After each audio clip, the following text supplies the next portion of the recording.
Welcome to the ICS Wednesday seminar on China and the Indian Ocean. I'm sitting in for Ashok Kant. He's not able to be here today and asked me to chair this meeting. The subject is obviously of great interest, but the house is full. We have the extremely distinguished speakers.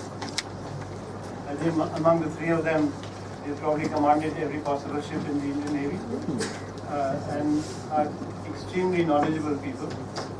They are going to speak in the order of Commodore Gopal Suri first, then Vice Admiral Pradeep Chauhan, and finally Vice Admiral Choka.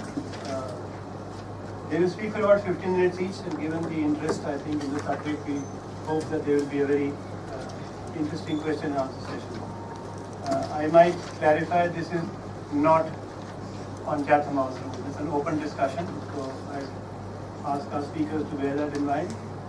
Let me now briefly misuse my privilege as chair to say that while the subject is of great interest, the fact is that China had signaled its interest in becoming a maritime power quite early in this century, and in fact formally at the 18th Party Congress in the autumn of 2012. Mujinta, in his report to the Party Congress, had made it very clear that China will continue to build strong national defense and powerful armed forces that are commensurate with China's international standing. And more important, he added, and meets the needs of its security and development interests. China's security, foreign policy linked to development interests was done for the first time publicly at the 18th Party Congress. And the fact that China would then move on to want to become a blue water navy was made clear by Xi Jinping. And before that, it was made clear in the May 2015 National Security Document white paper which the Chinese had issued. So the fact that the Chinese are interested in the Indian Ocean is not new. That they will increase their footprint in the Indian Ocean is par for the course. The question is, how will they behave? And I think our distinguished panel will try and shed some light on that. Will it all be cooperation or will it all be confrontation? Who will be the principal parties? These are all issues I think we look forward to hearing about from our speakers. China's interest in the Indian Ocean is not simply linked to its development interests which are overseas, but also to China's overall standing in the world and China's desire not only to become or the most important great power, but also to fulfill what is otherwise euphemistically known as the China dream. You have had since then the BRI, you had the process of acquiring bases, you had the process of identifying the South China Seas literally as China's backwater within the 9-dash line, and then you had efforts to push beyond the first island chain. There has been a US response, and I think we'll hear about that from our speakers. There has been response from other countries in the region. But for us in the Indian Ocean region, it's very important to understand what China's motives are, what China's capacities are, and what we can expect from them in the years ahead. So with those few opening remarks, I'll now request Commodore Gopal Suri to make his presentation. Thank you, sir. I'll be speaking primarily about China's activity and interest in the Indian Ocean. So we can go on straight away with that. Can you press the next one? I'll be covering the subject and those heads as shown on the screen behind you, gentlemen. China's interests, objectives and strategy, and then come to the activity in the IOR. The next. China's interest in the IOR primarily center around its requirement for resources as listed out there: oil and gas, minerals, ores and metals. The next few slides, while it shows a lot of data, the idea is to look at what is it that they get from and how important it is. Next. That's the oil imports of China. Almost close to 45% of it comes from the Middle East and Africa. Not to say that the rest of it does not come from the Indian Ocean, but in the sense they pass through the Indian Ocean, which I will allude to subsequently in another slide. So that's 45% purely from the Indian Ocean. Gas is a little more. The next slide, please. Gas is close to 60% if you look at what I've shown on the map, whether it's Myanmar, Qatar, Australia. Malaysia, Indonesia, even Papua New Guinea. That's about close to 60% of its gas, which comes through the sea. Next. Minerals from Bangladesh and Sri Lanka. The next slide. Ores from, one before. Yeah. Ores from Indonesia and South Africa. Even agricultural raw material in the next slide. Yeah. From Thailand, Indonesia, with primarily rubber and other agriculture, flax, etc. Next. This is what I was alluding to when I said that most of oil and gas flow through the Indian Ocean. As you can see, that's close to 80%, more than 80% of its oil and more than 30% of its gas imports go by sea through the Indian Ocean region, which is why China is really interested in the Indian Ocean region. Next. Another one, and because of this, it would like free access to the Indian Ocean. China is not an Indian Ocean country. Doesn't have a footprint in the Indian Ocean, but needs to be senior, needs to be present for ensuring security of the resources that I had mentioned earlier. However, it's saddled with this perception of American maritime hegemony here, and it does suspect India's ambitions to control the Indian Ocean, as many of these Chinese strategists put it as.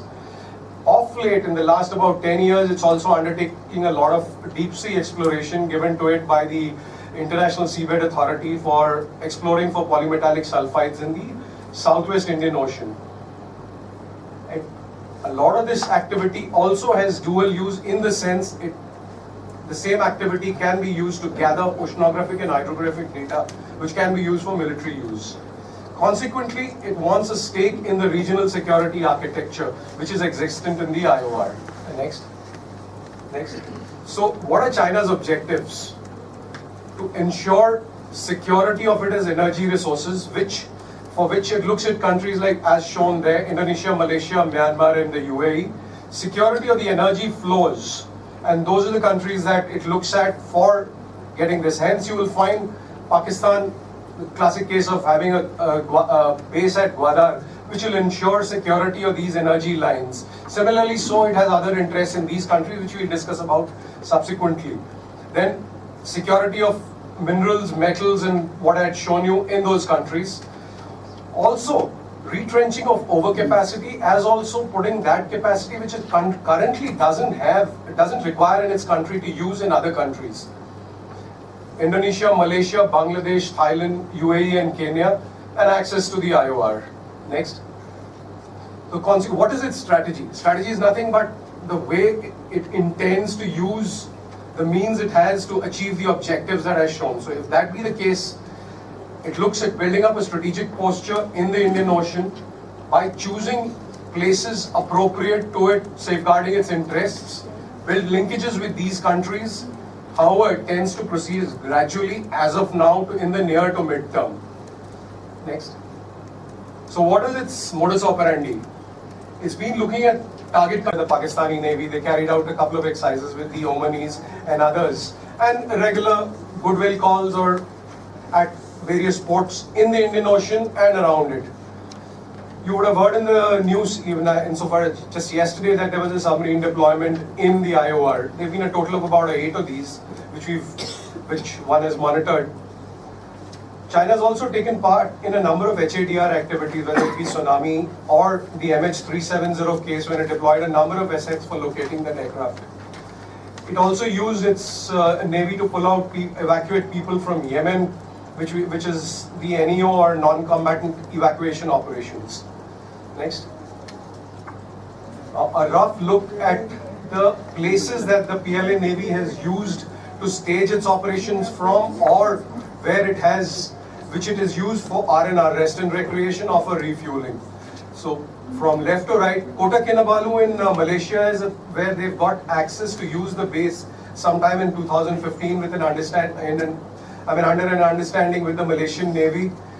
Similarly, Djibouti has a base there for the last 2 years under an arrangement with the government there. That's a proper base, and that's China's own facility. In addition, the other ports it is used regularly for operational turnaround, like I mentioned. Next.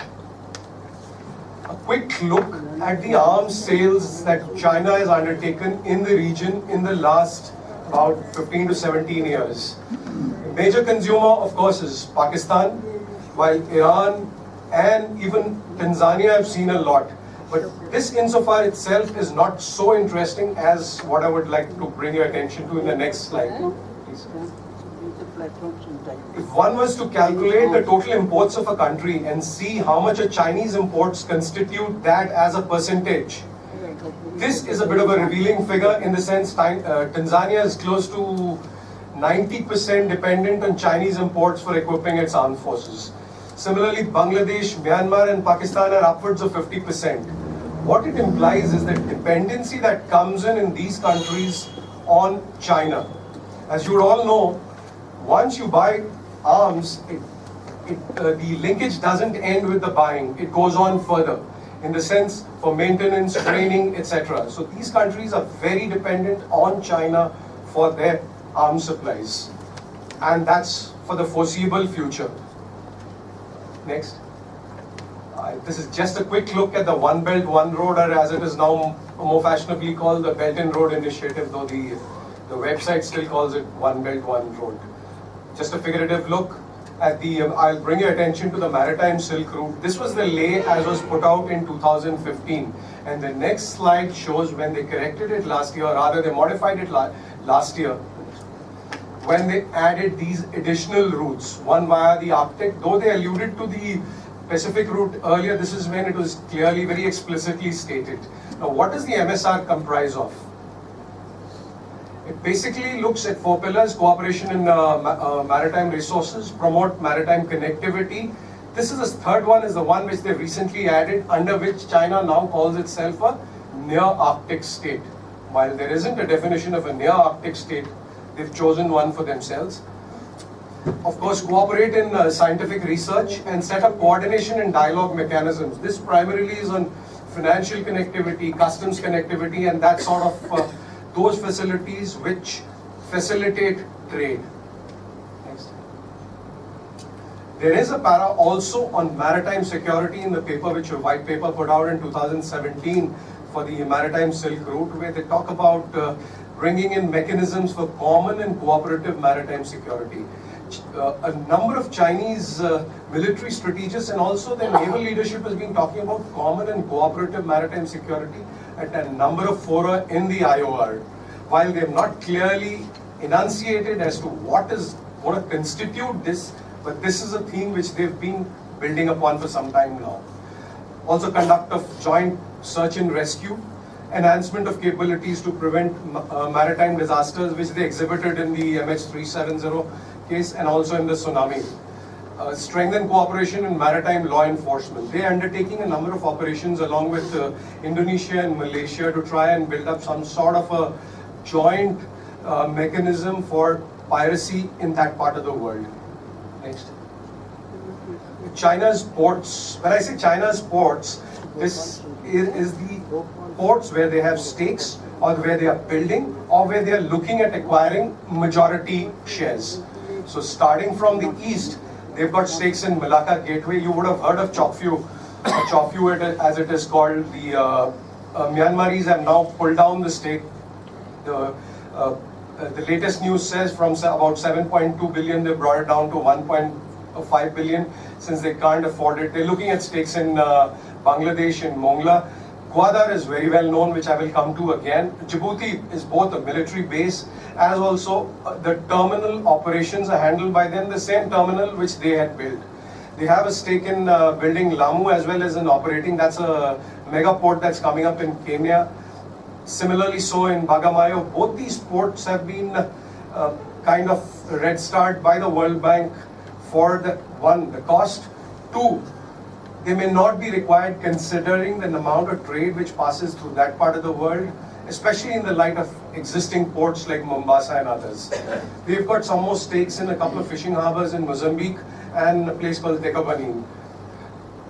The interesting point in this is, where are all these ports located? You can have a look at the shipping lanes that I've put out there, and then we'll come to the next slide. Most of them are situated along critical shipping lanes, the international shipping lanes. wherever they have stakes, the terms of funding have been designed such that China does get strategic leverage in the long term, as has happened in Hambantota, as was the case that the Myanmaris suspected, and hence they pulled down the stake in Chofiu. Gwadar, the less said the better, that's pretty much there. Most of these are on long-term lease, about 40, 50, 90 years. Subsequently, they become a debt for equity model. Then there's a rule in shipping that is about 200 miles, you have two major ports, they're not going to work out. Classic example is Lamu and Bagamoyo. They're well within 200 miles, so the economic viability is suspect, which is what the World Bank has highlighted. A number of these states where these ports are located or where China has stakes are, like I mentioned earlier, at the lower part of the development curve. Consequently, they are susceptible to Chinese pressure insofar as their ability to service the debt or even repay the debt. Next. Chinese investments in the IOR, again, just have a look, please have a look at the various sectors and the countries which they are. It goes back to their objectives. So you look at Indonesia, Malaysia, they talk about largely of modernization of Park Rail, which you would have heard the papers recently, the same, after the new government has come to power, the mainline one, the Karachi-Lahore section itself is going to be watered down now. They're looking at building a cross-Pakistan information network. Energy is the main, largely hydro and coal. Trade and industrial parks, for which they have to finalize by the end of the year. That is what the new government intends to do. Agriculture development and poverty alleviation. While it has been spoken of, there are no targets, there are no projects there as of now. Next. A quick look at that. I'm sorry, but that's from the official website. It's not very clear, but just gives a overview of the road and the rail network of CPEC. Next. Now, what are the concerns with One Belt, One Road? As far as CPEC goes, we in India have a major concern since it runs through Pakistan-occupied Kashmir. Consequently, the major issue is sovereignty there. The plan is pretty opaque, not just by us. Pakistani business community has said it's opaque, needs clarity. It's a unilateral initiative. In the sense, there's not too much that the host country can maneuver with the Chinese. By and large, it favors Chinese firms. Chinese firms are the contractors in most of them. They get to get their own labor and payment. Trade imbalances with the country have not been addressed. There's no reciprocity. For example, Pakistan and, for that matter, Sri Lanka and now even Nepal, the reciprocity in terms of tariff lines is just not there.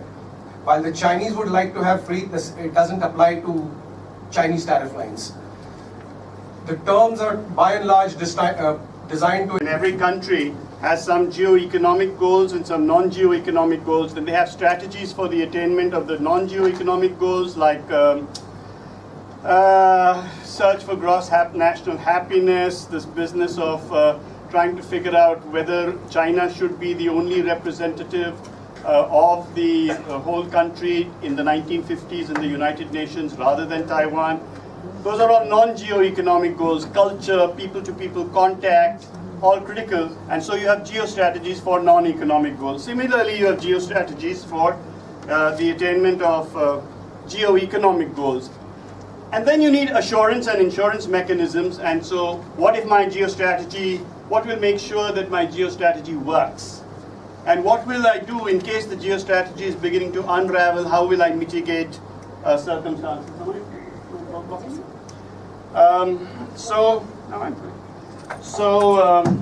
This last level is where actually militaries, diplomats, everybody else who's in this room pretty much is speaking. Their organizations figure here and not elsewhere above this. So when we talk about geo, I know this is a bit of teaching grandma to suck eggs, but I hope you'll indulge me. When we talk about the prefix geo, we are talking about a country's strategic geography. And a country's strategic geography differs from real geography in that you put some latitudes and longitudes upon real geography and you concentrate your efforts in that. Because of this, it is unrealistic to expect that every country will have the same geostrategy. That means its strategic geography will differ. India's will certainly differ from that of the USA. West of that line, there is disaster. This is a similar map showing the per capita average income. And you will see that the gray and blue areas show areas in which the per capita income in China exceeds 20 to 50% higher than the mean. And the ones which are all in the browns and the dark colors are where there isn't any money. If there's no money, then you are going to have a real problem in trying to get purchasing power sufficient available in these areas to actually support an economy that is domestically driven by domestic consumption. It's really going to be a problem. There are only two ways of doing it. Either all the belt efforts must work over a period of time, or there must be demographic shift, or both. And if you tell the Han Chinese guy who is living in Shanghai, please up and go across to Xinjiang, he's not going to be particularly happy. So China is going to continue to retain her dependence of more than 45% upon external merchandise trade. In fact, China's trade to GDP ratio is somewhere around 46% now, only for merchandise trade. India's is 36%, which is abnormally high as well. So as Gopal has already explained, this drive, this requirement for economic growth drives China into increasingly distant areas where imports can only be sustained by the sea. I want to take a look at this slide. This slide shows you that it's simplistic, it's wrong. Any economist's worth his salt will tell you this is rubbish, but it's illustrative nevertheless. It says that in 2017, if China had a $12.2 trillion economy with total merchandise trade of about 4 trillion, 90% of that was seaborne, and if you divide that 3.69 by 12, you will see that about $307 billion worth of Chinese trade is at sea. So why should it be alarming if you see that China's leaders are panic-stricken about how do you handle the safety and security of this trade over long periods of time, because China has no friends, barring North Korea and Pakistan, neither of whom are likely to be of particularly great use in this area. So I think for certain that China's operational center of gravity is in fact the maritime dependence of China upon her merchandise trade. On the 18th of September of this year, in the trade war which is ongoing between the USA and China, it was very interesting to hear a succession of fund managers saying that you vote with your dollars, and they all seem to feel that China is losing the trade war against the USA. Now this is causing a change of Chinese attitude towards both Japan and India. And so softening of approaches to India is a function of the hardening of the approaches that they're experiencing from the USA. So the question then comes, ladies and gentlemen, that if we were to be nicer to China, would China be nicer to us? And if you watch the Game of Thrones, then I rather think that China is Queen Cersei. The job of a supplicant is to supplicate. And Queen Cersei says, what does that have to do with me? My job is to knock your head off from time to time. This I will do. So, we have to think rather carefully about this. The apparent lack of any pushback against China's incrementally expanding claims over geographical areas generates only disdain in the Chinese mind. They don't come to the conclusion that, oh, these are nice guys, these are Indians, let's be nice to them as well. So although the USA has allowed itself to be hopelessly outplayed in the South China Sea, I want to put it to you that Xi Jinping did not become the untrammeled emperor of China, so to speak, within inverted commas, simply so that China can be a South China Sea power. That is ludicrous. So while India plays shatranj or chess, in China and Japan they play Wei Qi or Go respectively. And in Wei Qi the difference is that you don't remove people's pieces off the board, you simply put them into a strategically more and more cramped position. So with the geographic competition space between India and China coinciding in the Indian Ocean, this is probably the theater of confrontation. And this is Sea-Poke Sea. This is Sea-Poke Sea, which is China, Pak-occupied Kashmir economic corridor.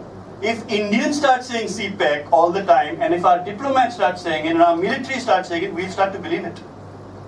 And we need to be careful about the power of the lexicon. Okay, Bangladesh has been touched upon, Chittagong container terminal, Mongla is not yet sure. But I want to talk to you about Gwadar a little bit, and there's much thinking that maybe the Chinese base, if at all it comes up, is not coming up in Gwadar. It's coming up in Jiwani. Now, is that true? Is that not true? This being an open forum, we'll have to leave it to much speculation. Gwadar is important. It's already been highlighted by Gopal, and I don't think I need to dwell upon it. Hambantota.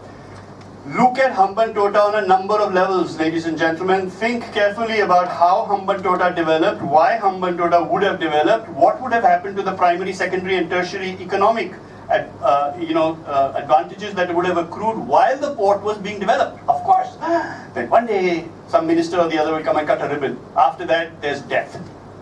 When we say that we should be building a port in Campbell Bay, think carefully. Hambantota offers you many examples. This is Fedu Fenulu atoll in the Maldives. You might think that Fedu Fenulu is somewhere far away, where it doesn't really matter that in 2016 a 50-year lease was afforded to a Chinese company for just 4 million, and maybe it's somewhere really distant where you get a suntan and stuff like that. Maybe it doesn't bother us. This is where Fedu Fenulu is. That's Malé. That's Hulu Malé. And that's Fedu Fenulu. It's less than 5 minutes by slow speedboat. This is Garu Island in Lamu Atoll, just north of the 1.5 degree channel. This 1.5 degree channel is a major international shipping lane, and the Maldivians had vacated this particular island of all its own nationals. And China is building a port right here. Of course, we have the joint Sino-Maldivian Ocean Observation Station within the Mukunudu Atoll, which is shown on this particular map. All of which, if you look at the proximity to India, is disconcerting for sure. No need to dwell upon Djibouti, but I do want to mention one point, and that is that when we talk about all these countries, there is a mitigating or a method that we need to follow, which I will touch upon right at the end. This is Bagamoyo Port in Tanzania. I want you to look at this map. So, can I just get up for a second and walk up to the screen and mess you up completely and tell you that yes, we are going for electric propulsion. Yes, we want to get rid of petroleum dependence. Yes, we want to do all that. Yes, we need electric batteries. We need either nickel-cadmium batteries or we need lithium-ion batteries. We need them in huge numbers. Both these batteries need cobalt. Where's the cobalt? Who's got cobalt? 87% of the world's cobalt is here in one country, and that is in the Democratic Republic of Congo, here. Chinese logistic bases in the Indian Ocean region are strengths or they are vulnerabilities. Insofar as our strategies are concerned, they dwell, in peacetime, they concentrate upon constructive engagement, and they concentrate upon maritime connectivities. You know the maritime connectivity models that are available: Belt and Road, Asian Master Plan, Namo's Bouquet, which is what I'm going to stop with. Namo's Bouquet. Namo. So is this a suck-up? Yes. Is the Prime Minister here? No. Will it work? No. So Namo's strategy N is the International North-South Transport Corridor. It allows us a north-south access right from Mumbai up to St. Petersburg, but that's not what's so relevant. What's relevant is the one which allows us east-west access from Astara or from Baku across to Central Asian republics to our east and to East Europe on the west. A is the Asia-Africa Growth Corridor. M is Project Mosam. I'm out of time. M is Project Mosam. Project Mosam has been given over to the Ministry of Culture, but it's a hugely, potentially critical thing which we are goofing up. O stands for Open Seas, Free and Open Indo-Pacific. Since we have a Prime Ministerial statement about what constitutes our free and open Indo-Pacific, we have a large amount of things. People ask us, hey, excuse me, do you have? You must cut your coat according to your cloth. I think that I agree with the Prime Minister. We must weave our cloth according to the coat we want. S is Sagar. We'll do this if there are any questions or during that period of Q&A. I'll show you the rest of these. In deference to the amount of time I've taken, I will stop here. Thank you very much.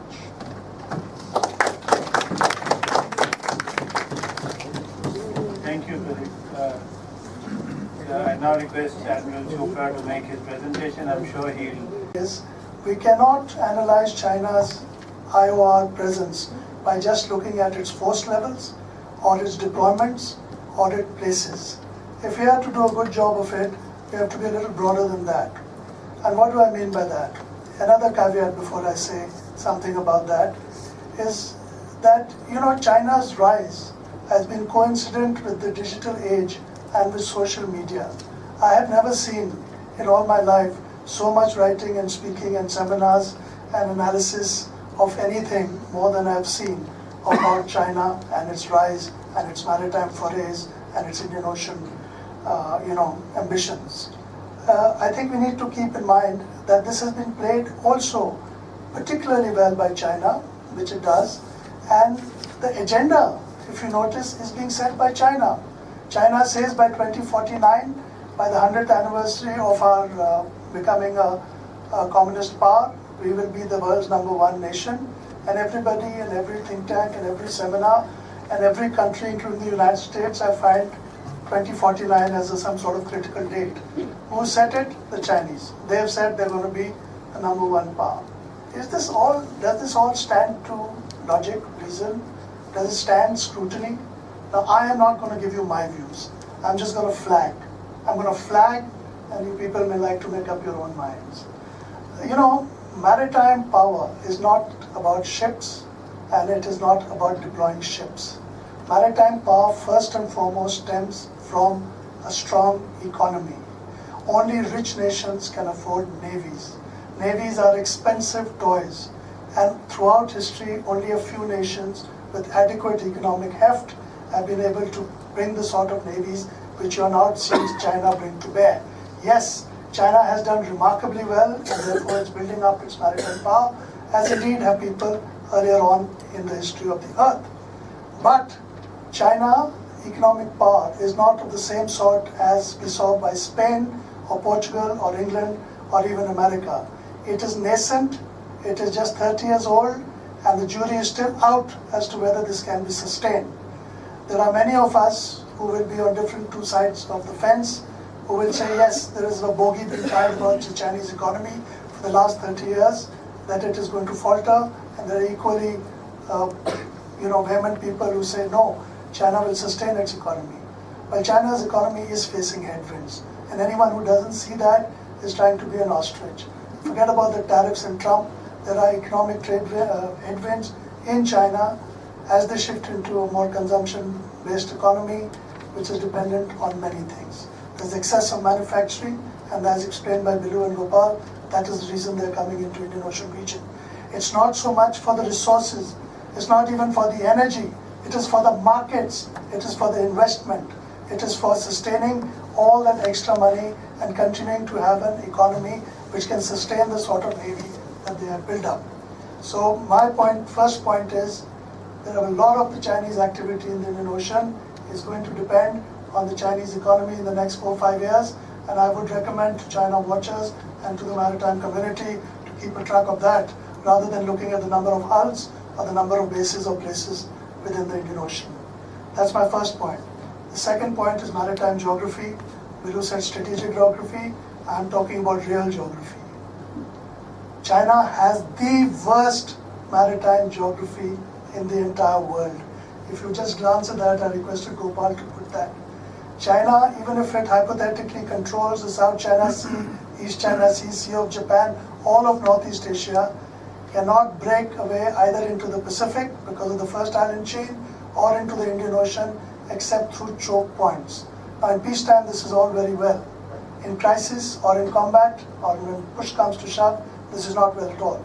And therefore China is hemmed in, China knows it, we know it, everyone knows it, but it doesn't stop peacetime deployment.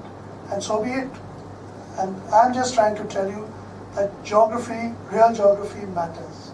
A lot of people tried to make Russia a great naval power. Peter the Great, Catherine the Great, Tsar Alexander, Gorshkov and the Soviets. It failed because though they put up a huge number of hulls, all nuclear submarines had to come through the Greenland, Iceland, UK gap into the Atlantic. Geography dictated that Soviet power could only come from the north or through the Black Sea. And therefore, in the final analysis, Russia could not transform itself into a major maritime power, though they did a very creditable job of it. Similarly, both Bismarck and the Kaiser tried to make Germany a great power. Germany failed Look at the geography. All the major bases, Kiel, Bremerhaven, etc., inside the Baltic, have to pass through the Skagerrak, etc., to get into the Atlantic. The only open maritime geographies lie with the United States, India, Australia, England, France, maybe, out of the great powers, out of the potential great powers. So maritime geography counts just as economic counts. The third thing is culture, ethos, an awareness of the sea, what Mahan called in the populace, in the community, in the leadership, in the people, an awareness of maritime affairs. That is absent in China. They throttled it themselves with Zheng He, and for the last 5 centuries, they haven't had much of a maritime culture, and they certainly haven't had much of combat experience at sea. So I have just flagged these 3 points for you to, whenever we talk about Chinese power and Chinese Indian Ocean and Chinese ships and Chinese bases, please look at it through the prism of these things. I am not suggesting that this will hamper China. I am not suggesting that this will propel China. I am just asking you to consider these 3 very major factors. And there is a 4th, which is astute maritime leadership. And I don't mean the admirals. It was Elizabeth I who fashioned the Royal Navy, along with her father, Henry VIII. It was Peter I who fashioned a navy in Russia. It was the Soviets and Gorshkov who fashioned the Soviet Navy. Here, I would think Hu Jintao is the man who's fashioned the present Chinese Navy. Xi Jinping has gone and ruined it, as far as I can see, because he's deployed it before he's ready. A man in a hurry, impatient, employed without clothes, whatever. But the point is that I don't see very astute maritime strategic, should I say, I think I'll stop there. But this is a point which you may also like to filter. There is enough turmoil in China. There is a challenge possibly to leadership. There are social upheaval. It's a moot point that between social upheaval, economic downwinds, and leadership struggles, where China will be in the immediate and medium future. We are all conditioned in this room, every one of us, to see China's rise as linear, if not logarithmic, in the sense that we all expect that into the nice near future up to 2049, China will continue to rise at the same pace, its navy will continue to expand, there will be blah blah and etc. I don't buy this view, but I may be wrong. And all the people who say China's got it all back may be right. But I'm asking you to just consider these things before you get overawed by China. We have a particular problem because of our negative history of 62. We tend to paint the Chinese dragon 10 feet tall. The Chinese dragon is very strong, but there's no need to get unduly alarmed. And there's need to look at it without too much emotion and look at it dispassionately and see the vulnerabilities just as much as we see the strengths. So don't get overawed by the Chinese strengths. So having said all this, I don't want to say why it's in the Indian Ocean. That was spelled out clearly.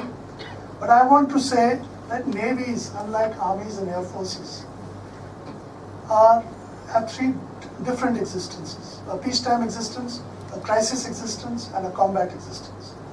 Armies and air forces, again, are cross-border forces. They cross borders and do their job. Navies are not cross-border forces. Navies roam the whole planet and are deployed wherever they are required to be. But this requires money, lots and lots of money, to not only build ships, but to operate them, to maintain them, to repair them, to sustain them, to upgrade them, and to see them through. This is not for children. If you come, you can buy a few planes, you can buy a few tanks, but you can't buy a few ships because they come with dockyards and they come with this and that, etc. Now the Chinese Navy has done remarkably well through its forays into the Indian Ocean since 2008 with the piracy in the Gulf of Aden. And they've got a lot of experience. They have developed MDA, they have trained themselves, but influence, how much influence does PLA Navy have? I don't know. This brings us to Chinese soft power. How much of that is there? I would think the yuan is far more influential in the Indian Ocean region than the PLA Navy. And you may like to think about it. Most of the Chinese influence in our littoral is due to the yuan, and not so much the presence of these ships. These ships have just excited some of us in the strategic community, and which is fine, but the real Chinese influence in the IOR stems from the yuan, and is buttressed as flag normally follows trade. It is certainly something to watch out, something to be concerned about, but it is not something to be unduly alarmed about. As far as its, what should I say, combat capability, the less said, I won't like to comment on it, except as I pointed out, they have little experience of war at sea. They have few allies, as Bidu said, it's only Pakistan and North Korea.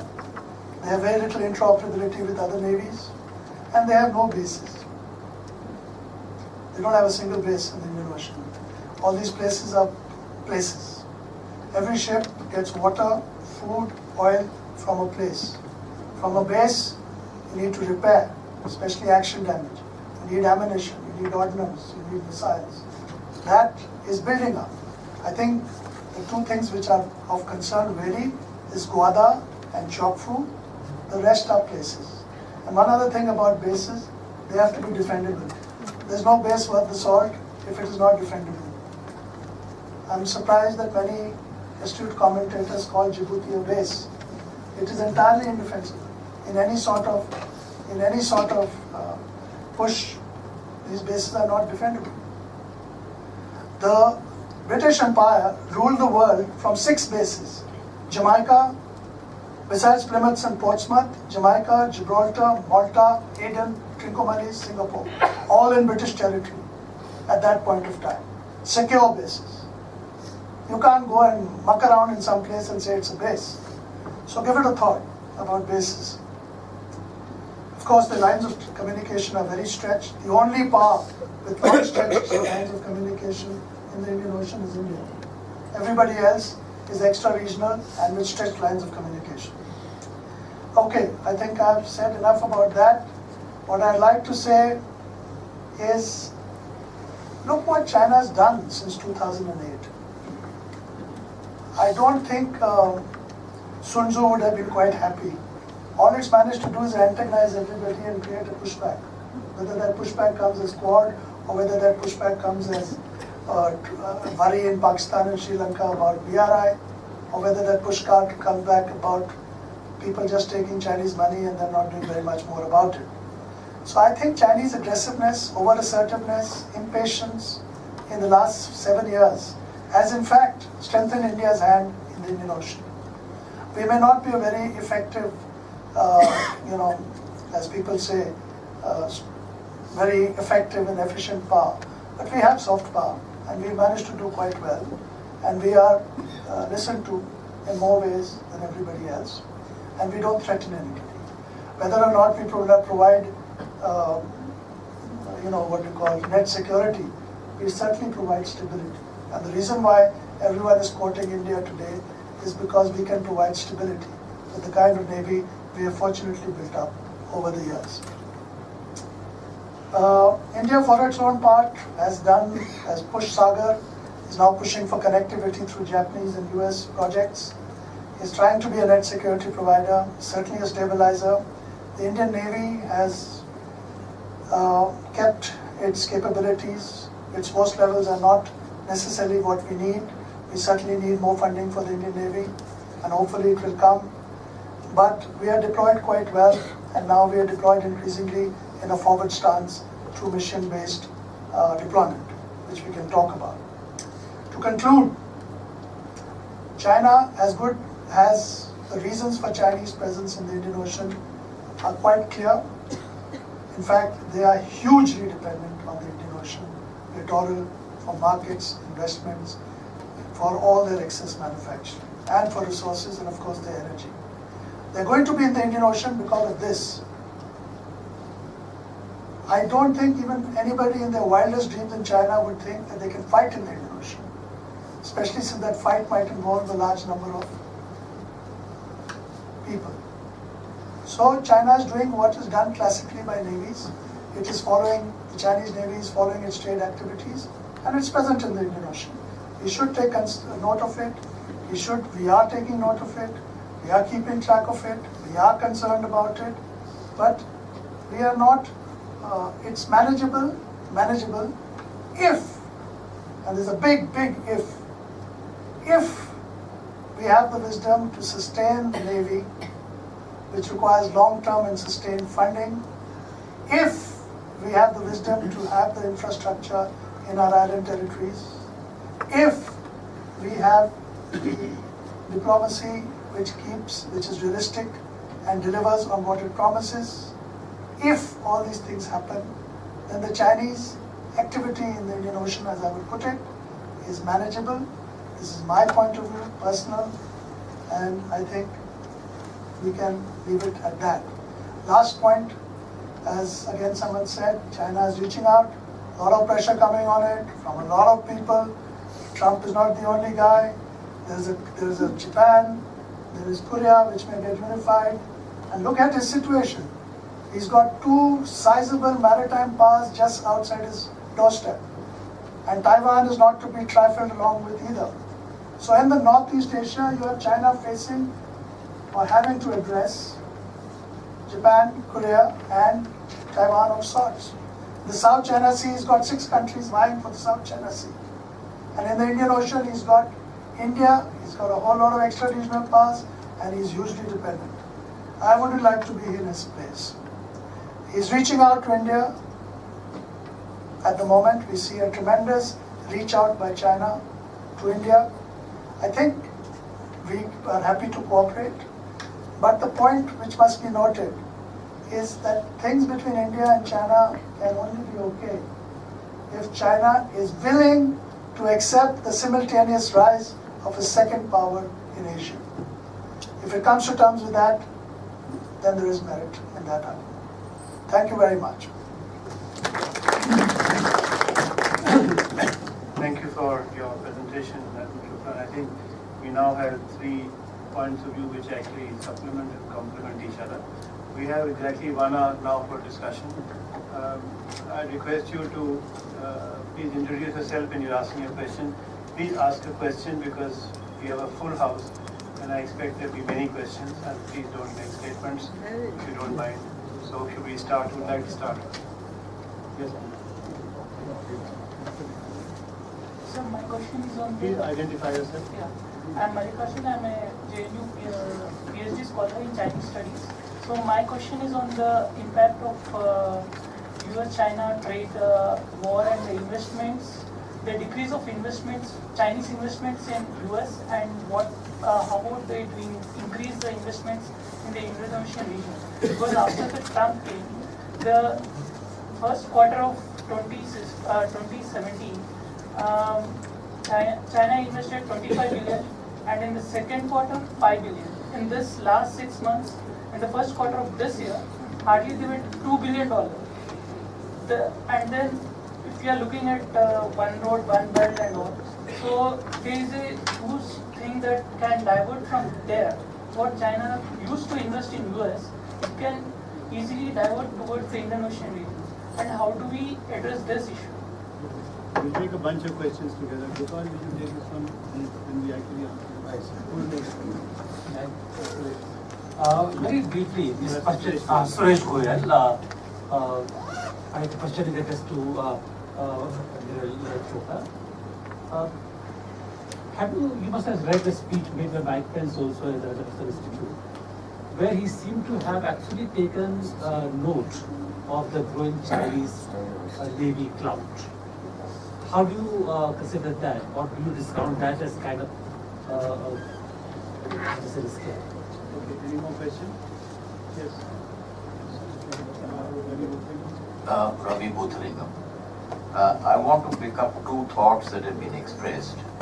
One is by Commander Suri, who mentioned a Chinese idea, which he termed as common and cooperative maritime security, which has not been defined or explored as far as I could make out from his presentation.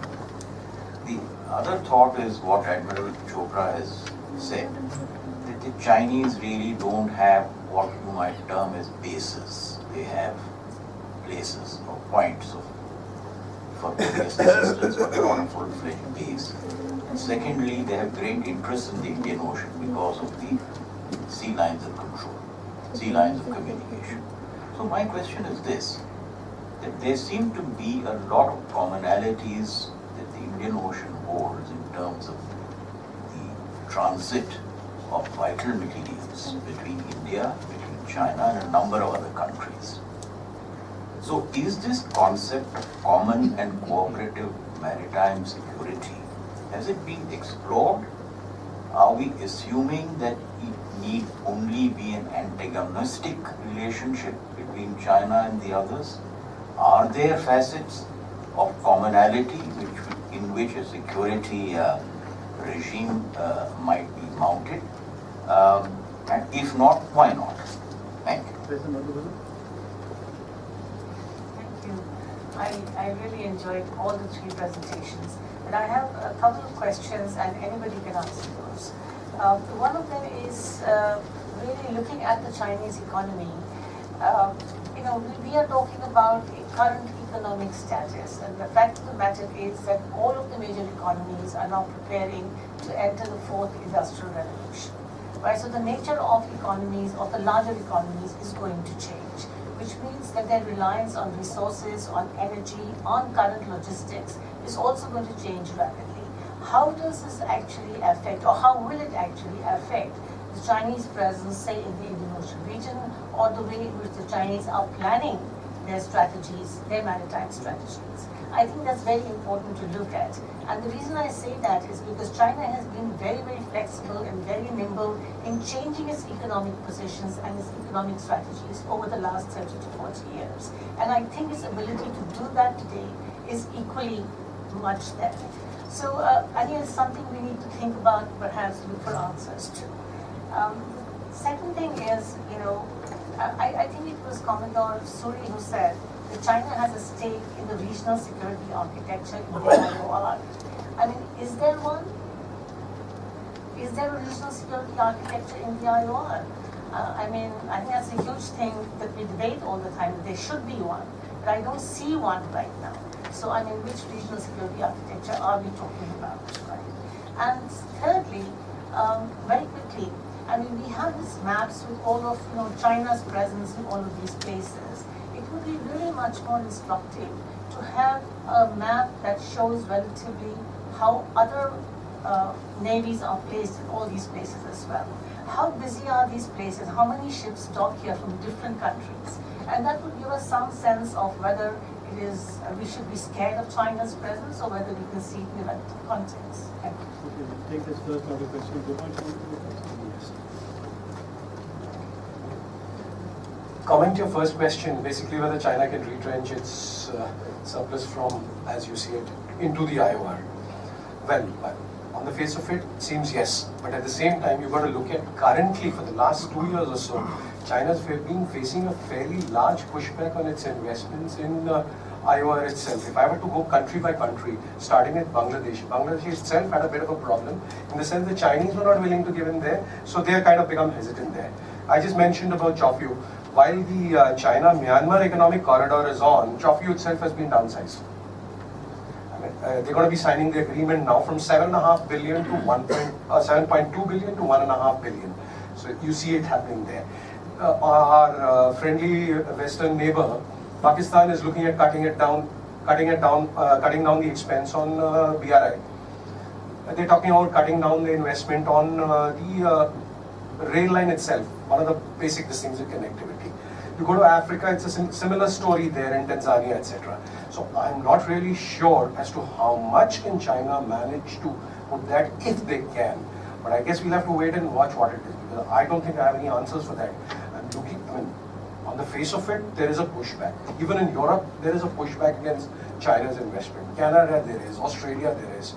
So I don't know whether they'll have new avenues for pushing it. I don't know how much they can put into Cambodia and Indonesia. They are the only two countries as of now. Malaysia, you know what happened after Mahathir came to power. He's cut down 2 major projects. So of course, you'll have to wait and watch on that. I don't think they'll be able to. My assessment is not in the immediate term. They'll have to bear with what they have. Tide over the pushback and then see where it is. So My guess is they're hurting already. Coming to the questions.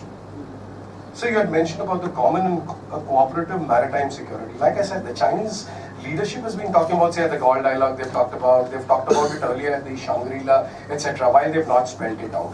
Insofar as security for the Indian Ocean region goes, while, I mean, we do have an architecture, and Admiral Chauhan is the parent of one of them.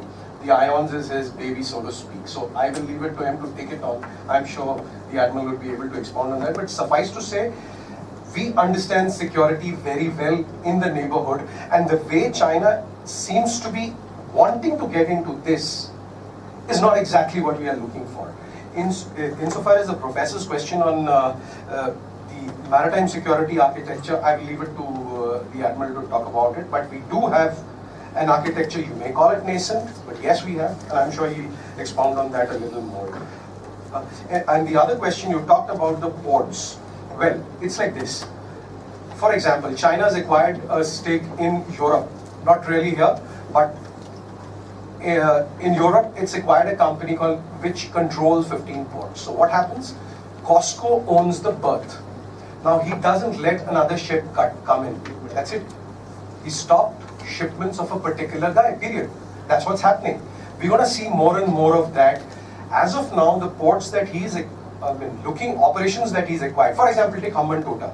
The Hambantota agreement is there available on the Hong Kong Stock Exchange. It talks about no economic development inamicable to this guy, the company, I'm forgetting, CMAC, the China Merchants' interests within a radius of 100 kilometers. 2 months back, a Sri Lankan company wanted to put up an LPG line there. He didn't pander to this guy, and the work was stopped for 2 months.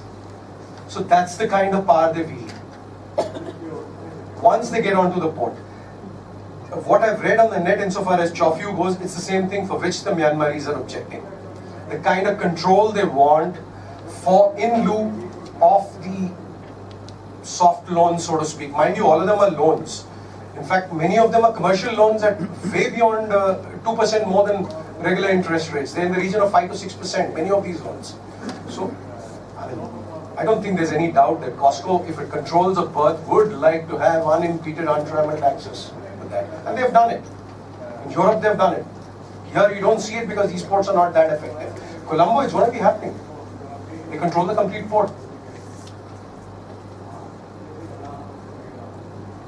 And insofar as a dependence on the IOR, considering that modern technology coming in, the crossbreeding between the information availability, ICT, etc., and the fourth industrial revolution, the fact remains China's dependence on fossil fuels energy is not going off in a hurry, and he doesn't have it. So I have no doubts that he's going to be in the Indian Ocean for some time to come, definitely for the next 30 to 50 years. Thank you. I'd like to address some of the points that were made, but I'd like to start with Professor Madhu Bhalla's query on regional architecture. If you remember, I actually stopped my presentation for lack of time, and I was going to show you regional architecture. So if you don't mind, I'll show it to you. Just take 10 seconds. Any regional architecture anywhere in maritime spaces must have 3 minimum layers. The first of these is a conceptual layer. The second is a, can you just get that presentation back online? The second is a political layer. And the third is an executive layer, because eventually you need someone to actually do the doing. So I will show you 2 layers, 2 of these on the screen. I'm sorry about the gentlemen having to prick their necks again. Thank you, ma'am. Please do sit. No. Right here. Okay. So, sorry. So if you look at this, this is the. Oh, it's loose. Okay. So in the Pacific. You can get it.